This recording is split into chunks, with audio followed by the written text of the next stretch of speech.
السلام علیکم، میرا نام ڈاکٹر فیصل رشید خان ہے، میں کنسلٹنٹ سکائٹرسٹ ہوں۔ آج میں ایک بک ریویو کرنے والا ہوں اور اس کا نام ہے Mind Hunter by John Douglas. اس پہ بہت زبردست ایک نیٹ فلکس سیریز بھی بنی ہے، اس کے 2 سیزنز آئے ہیں۔ It was a great hit. John Douglas یہ 70s میں انہوں نے ایک کرمنل انویسٹیگیشن کا ایسا سٹائل دریافت کیا، سائیکولوجیکل انالیسس کیے، جس کی بیسز پہ جو کرمنل انویسٹیگیشن تھی، جو بدترین ہولناک ترین جو کرائمز تھے ان کو پرکھنے کے لیے، دیکھنے کے لیے۔ 70 سے پہلے جو ایک تصور کیا جاتا تھا کہ جو بھی قتل ہوتے ہیں، مرڈرز ہوتے ہیں، ان کے پیچھے 3 یا 4 موٹیویشنز ہوتی ہیں۔ کوئی بدلے کی آگ ہوتی ہے، کوئی حسد ہوتا ہے، کسی نے دھوکہ دے دیا، کوئی مذہبی، کوئی پولیٹیکل وجہ ہو سکتی ہے اس کے پیچھے، کوئی جائیداد کا، کوئی زمین کا تنازعہ۔ لیکن جب انہوں نے دیکھا کہ جس قسم کے مرڈرز سیریل کلرز نے کیے، ان کو کیسے دیکھا جائے، اس کے پیچھے کیا موٹیویشنز ہو سکتی ہیں، تو انہوں نے انٹرویوز کرنا شروع کیے ان کرمنلز کے، جیلز میں جا کے ان کی موٹیویشنز جاننے کی کوشش کی کہ انہوں نے قتل، کیونکہ وہ قتل بہت بھیانک انداز میں کیے گئے تھے۔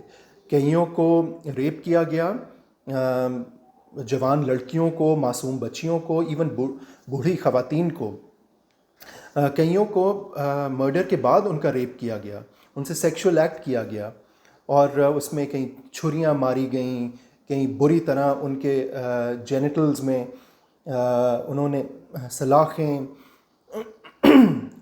چاقو، گلاس، مختلف چیزیں انسرٹ کیں۔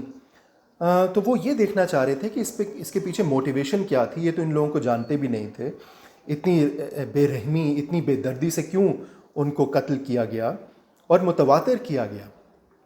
تو انہوں نے یہ دیکھا کہ کچھ کرائمز تو آرگنائز تھے، کچھ ڈس آرگنائز تھے، یعنی کچھ تو اپرچونٹی کی وجہ سے کیے گئے کہ ان کو وہ موقع مل گیا کہ وہ لڑکی رات کے اندھیرے میں کہیں جا رہی تھی، کوئی معصوم بچی تھی اسکول سے گھر جا رہی تھی، اور کچھ آرگنائز تھے کہ انہوں نے ان کو فالو کیا، ان کو روز کی ان کی موومنٹس کو نوٹ کیا، اور پھر جا کے کوئی موقع جان کے اغوا کیا، کہیں گاڑی میں ڈالا اور پھر جا کے اس کو مارا، پھر ریپ کیا یا مارنے سے پہلے ریپ کیا، اور پھر باڈی کو دبا دیا، پورا سوچی سمجھی مہم کے تحت۔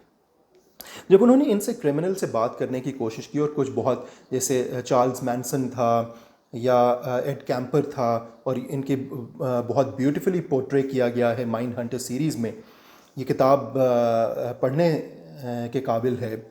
تو اس میں انہوں نے دیکھا کہ کچھ چیزیں ان کے بچپن میں واضح تھیں، جیسے ایک ٹربلڈ چائلڈہڈ تھا، ایک بروکن فیملی سے وہ آئے تھے، ایک ڈس فنکشنل فیملی سے وہ آئے تھے۔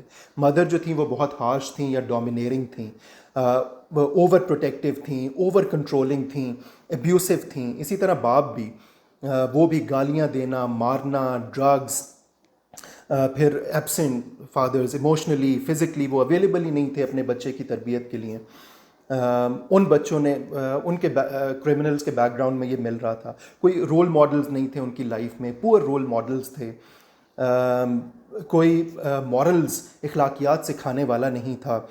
پھر یہ دیکھا کہ ان کی اپنی فیلنگز تھیں ان ایڈیکویسی کی، ان کی سیلف اسٹیم لو تھی، ان کی عزت نفس مجروح ہوئی تھی، ان میں اپنی کوئی صلاحیت نہیں تھی، وہ دوسروں سے اپنے آپ کو انفیریئر سمجھتے تھے، وہ لڑکی سے بات نہیں کر پاتے تھے۔